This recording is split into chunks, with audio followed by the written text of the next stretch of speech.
Angie Rose, a dynamic music powerhouse, has paved her own road to hip-hop stardom. At a recent performance, her bold profession of faith stunned the crowd. Then it went viral on social media platforms around the globe. Angie's gut-level honesty about her personal struggles with drugs, depression, and suicide, and her bold evangelism has launched her into a largely uninhabited sphere. The Puerto Rican girl from the Bronx makes no apologies and has no regrets about using her fame to lead others to Jesus Christ. The soaring popularity of her music and the growing number of social media followers and 19 million global streams say her fans have no regrets either. All right, well, Angie Rose, welcome to the show. Thank you so much for leaving the Bronx and coming to the East Coast of Virginia Beach. We're so happy to have you. My pleasure, my pleasure. Thank you for the invite. Of course. Well, how we found you was actually on social media. It was that video of you. Okay, tell us where you were. Like, it looked like you were in the middle of a boxing ring and you started preaching the gospel. Like, talk about that moment. Yeah, so really funny story. The promoter of that event actually was praying, and he was like, I want to see Christian artists in a more mainstream arena. And he says, literally, he goes on social media, and I'm the first video that pops up. Wow. So he starts diving in and realizes that I'm, like, sharing the testimony, but also, like, you know, hip-hop, pop music. And he's like, I just DM'd you. I never expected you to respond. And I did. And I don't know, I just felt safe, and we started to talk, and he just really shared his testimony, which was intense. He lost his child and found faith. Wow. And just, it's obviously a lot longer, but he's like, would you come out? And I'm like, absolutely. And he's like, it's not a Christian event, but would you, like, be down to be who you are? Yeah. And I was like, are you telling me that I get to just be who? And he's like, yeah. So God just moved. And after that situation, that moment, people came up to me and they were like, man, I had been praying for God to reach me. I would have never thought that he would have showed up here. Oh my gosh, at a boxing match? That is absolutely incredible. I love that. Well, let's go back to just who you are. Like, you're a Puerto Rican girl from the Bronx. You're one of 11 kids. Like, talk about, you know, what home was like growing up. So, I mean, you know, very interesting. I was only really raised with one of my brothers. Okay. And he was very into, like, you know, just street culture, hip hop, graffiti, all these things. And then my parents were pastors. Okay. So you're a PK.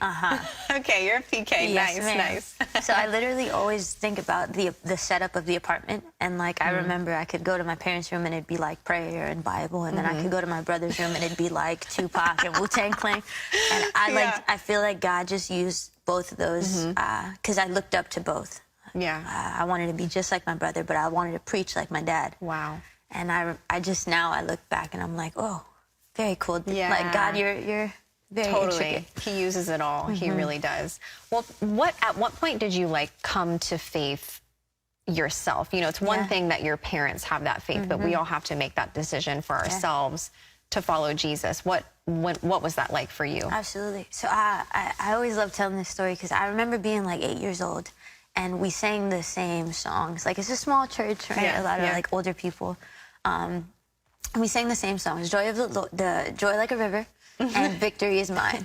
Every week. And I was like, okay, we're here. And one Sunday, I was 8, and it just felt so different. And I just started to leap, and I felt like, you know, the rivers of living water. Like, I didn't get it at the time, but I'm like, I don't know what is happening inside of me, but I feel so happy.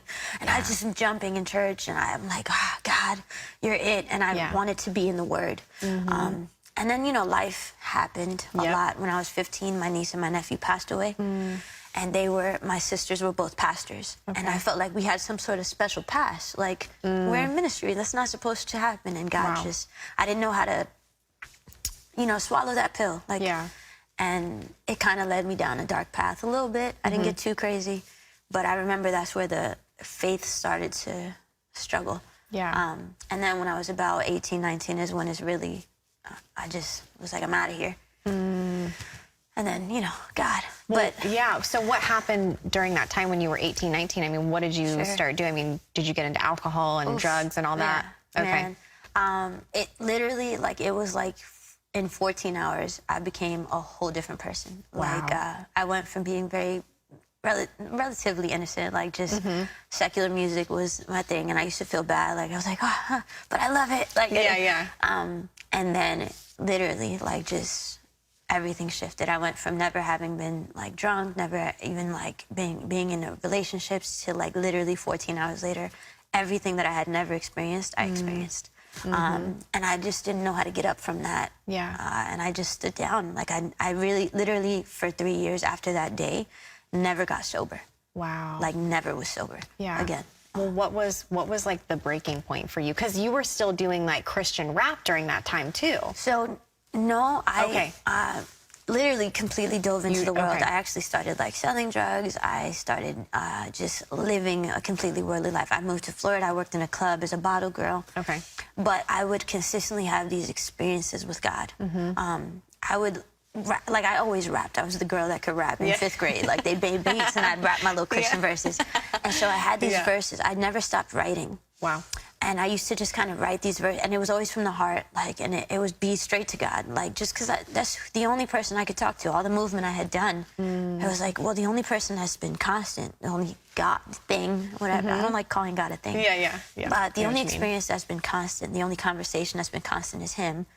So despite what I'm doing, I'll just keep having that conversation. And so the verses were Christian in essence, almost like David, like, this doesn't sound very Christian, like, but, and those were kind of those verses, and I used to rap them or freestyle out of the clubs, and people would join, and I'm like, this is Holy Spirit, like, I should be using this for something way better. And literally one day, I went through a lot. I went through a car accident. I experienced like rape. I experienced a whole bunch of different things, and I flew back to New York because everything had really fallen apart. Like, I literally spun across the highway 3 times. Wow. And walked out of the car, a totaled car, without whiplash. Oh my gosh. And still didn't, like, I'm gonna change everything. Yep. I went home, I was popping pills a lot. I really enjoyed them. And one day I took like it's called a triple stack. Like, it was a really big ecstasy pill. And I was sitting there and I was like, I don't feel anything. Wow. And then panic, because I was like, I haven't felt anything for 3 years. And I was like, I gotta go. Like, I was sitting behind a desk, I'll never forget, because it was like, that's the day God taught me a lesson. And I went home. My parents never changed the key, despite the fact that I had, you know, been in and out. And the piano that I played as a kid was still in the living room. Walked up the stairs and I just started, Si tan solo tocaré el borde de su manto. And literally all I was singing was, if only I touch the hem of your garment, I'll be made free. And it felt like I was living in a glass box for 3 years, and a hammer came and shattered it. And I just remember, and I was like, oh, I just breathed. I haven't done that. And then literally pictures, like a movie, but like the reel of the film. And God was like, every second, every millisecond of your life, I will use for my glory. Give it to me. And I was like, it's yours. And just tears and tears and pictures. I had a problem with a sister, and my blood sister, her number popped out of static in my mind, and I dialed it. She picks up the phone. I'm crying. Obviously, we've had loss in our family, so she's like, what's happening? Like, we immediately go to, like, something bad happened. And I'm like, please just pray. She starts praying, starts speaking in tongues. And we're just encountering the Holy Spirit. Like, it's just the most amazing moment. She literally stops and goes, I gotta hang up, in Spanish. El maestro viene. The teacher's walking in. But as she said that, I reached down and grabbed my shoes and take them off. And I hear, as she's hanging up, I hear, take off your shoes, you're now on holy ground. I start crying, crying, crying, crying. My hair is down. I open my eyes and I see feet. And it's over. Wow. Like, I'm in. Like, the experience goes from there. The story continues to change. But that moment, it marked my life. Wow. And you haven't looked back since. Not fully. I've kind of detoured, but he's very good about. He's like the garters on a bowling. Yeah, the little that's rails. right. Like, man, I threw the ball in the gutter that time, and you still. And he still rescues us. Wow, wow. Well, Angie, gosh, I wish we could keep talking. We gotta go, but thank you so much. I'm just so grateful for you and for your life and how God is using you, and I just know He's going to continue to use you for big things, all for His glory. So I just thank you so much for being with us today. My pleasure. Thank you for sharing your story, and you can find out more about Angie Rose through her website, Angie Rose Music. That's MUSIK.com, or you can find her on different social media platforms such as Instagram and TikTok. Again, Angie, thank you so much. My pleasure.